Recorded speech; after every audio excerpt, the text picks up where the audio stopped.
नमस्कार भक्तांनो, आपले संतगाथा चॅनलमध्ये तुमचे मनपूर्वक स्वागत आहे. आज आपण जाणून घेणार आहोत संत ज्ञानेश्वर महाराज यांच्या जीवनातील एक असा अद्भुत प्रसंग ज्याने संपूर्ण जगाला चकित करून टाकले. एका महान योग्याचा अहंकार मोडण्यासाठी संत ज्ञानेश्वर महाराजांनी चक निर्जीव भिंतच चालवली. पण हा चमत्कार का घडला, त्यामागचा खरा संदेश काय होता, ही कथा शेवटपर्यंत नक्की पहा. संत ज्ञानेश्वरांनी भिंत चालवली तेव्हा काय घडले? 13व्या शतकात महाराष्ट्र संत ज्ञानेश्वर महाराजांच्या कीर्तीचा सुगंध सर्वत्र पसरला होता. संत ज्ञानेश्वर त्याच काळात एक महान योगी चांगदेव महाराज. असे म्हणतात की त्याने अनेक वर्ष तपस्या करून अद्भुत सिद्धी प्राप्त केल्या होत्या. एके दिवशी चांगदेव महाराजांना वाटले की ज्ञानेश्वर हे वयाने लहान आहेत, मग त्यांची कीर्ती इतकी का? ज्ञानेश्वर महाराजांची परीक्षा घेण्यास ठरवले. आपल्या योग सामर्थ्याने प्रदर्शन करण्यासाठी चांगदेव वाघावर बसले आणि हातात जीवनसापाचा चाबूक घेऊन ज्ञानेश्वराला भेटायला निघाले. संपूर्ण गाव हे दृश्य पाहून चक्क झालं. ज्ञानेश्वर महाराजांना ही बातमी समजली.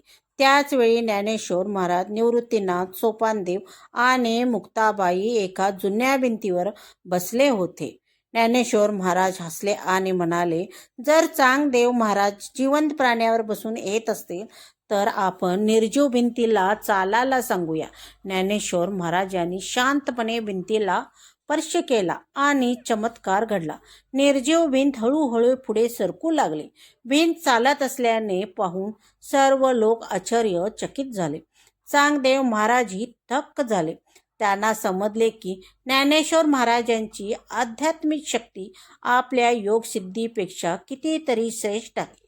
याचा अहंकार क्षणात नष्ट झाला. ते ताबडतोब भित्तीसमोर नतमस्तक झाले. ज्ञानेश्वर महाराजांनी चरणी लीन झाले. त्या दिवसापासून चांगदेव महाराज ज्ञानेश्वराचे शिष्य बनले. या कथेचा खरा बोध भक्तांनो, या कथेतील सर्वात मोठा संदेश, खरी मानता चमत्कारात नसते तर नम्रतेत असते. अहंकार कितीही मोठा असला तरी ज्ञान आणि भक्ती समोर ती टिकू शकत नाही. ज्याच्या मनात नम्रता असते त्यांच्यावर ईश्वराची कृपा असते. भक्तांनो, संत ज्ञानेश्वर महाराजांची ही कथा तुम्हाला कशी वाटली? कमेंटमध्ये ज्ञानोबा माऊली तुकाराम असे नक्की लिहा. अशा संतांच्या प्रेरणादायी कथा, भक्तिमय प्रसंग आणि जीवन बदलणाऱ्या शिकवणी ऐकण्यासाठी संतगाथा चॅनलला सबस्क्राईब करा. व्हिडिओ आवडला असेल तर लाईक, शेअर आणि कमेंट करायला विसरू नका. ज्ञानोबा माऊली. जय हरी विठ्ठल, जय हरी विठ्ठल, जय हरी विठ्ठल. धन्यवाद.